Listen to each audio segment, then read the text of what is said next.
everybody, I'm Krista and this is my sous chef Whitney, and today we're going to be making some salted tahini chocolate chip cookies. They're really good. We've had them a few times before. They're not too sweet and they're gluten-free. You can also make them without an egg. I've done it one time where I whipped up a flax egg and they were just as delicious. So let's get started. This recipe is from the website Half Baked Harvest. I'll link it below so you can also check it out there, but I really suggest you try these. We're going to share some more of our tried and true recipes with you.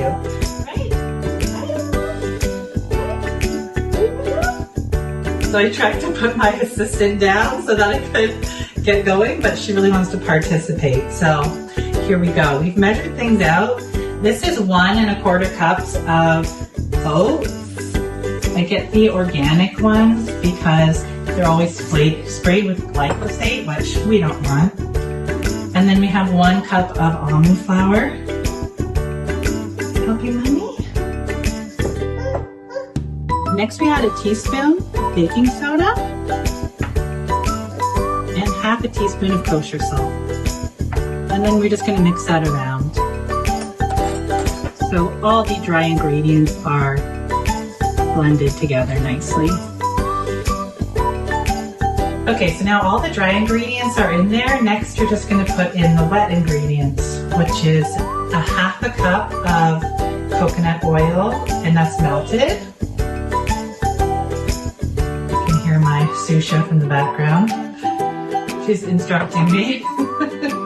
You have 1/3 cup of tahini.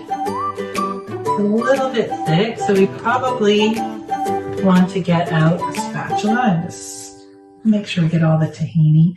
I've actually done it before with, well, I'll be honest, I mixed tahini and peanut butter, which Cooper said wasn't so great, but I feel like if you just did like 1 nut butter, like almond or peanut butter or whatever, it would be good. Next is also 1/3 cup of maple syrup. I love the taste of the maple syrup in this. It's just the perfect amount of sweetness. Not too sweet, but sweet enough. And then we have 2 teaspoons of vanilla. And the very last thing we're going to put in, the wet ingredient, is the egg. Just crack that. There you go. And then we'll just mix that all around. So I find this cookie recipe, it's pretty wet, and what I usually do is I throw in extra oats or I throw in extra almond flour. I don't like it too wet, but last time I also put in too much almond flour, so then the cookies didn't flatten out as well. So it's a little bit of a trial and error, but just a little bit extra I find is perfect. And then the recipe calls for 1 cup of chocolate chips. Personally, I find that too much. I put about 1/2 cup to 3/4 cup. I just kind of eyeball it and when it looks like the right amount so that there's chocolate chips in every cookie, but it's not like totally chocolatey chippy. And in the meantime, I've also had the oven on at 350 degrees, so that's warming up.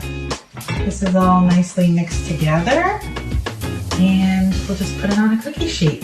So then for the cookie sheet, I'm just taking like rounded tablespoons basically and putting them on the sheet. It usually makes about 2 cookie sheets worth, which is, I don't know, 24 or 30 cookies, depends how big you like your cookies. It's enough to last you a week. Or less. Like, they're really delicious, honestly. We love them. So there you go, you have it. 2 cookie crates of delicious cookies. Just pop them in the oven, 10 to 12 minutes. For us, 12 is perfect. They're still nice and gooey. And you'll have a nice, delicious treat. And here they are, just coming out of the oven. Perfect. Hi. And now the best part. Grab yourself a couple cookies, a glass of milk, and enjoy. Right? cookies. Cookie, cookie, cookie, cookie. Bye-bye. See you next time.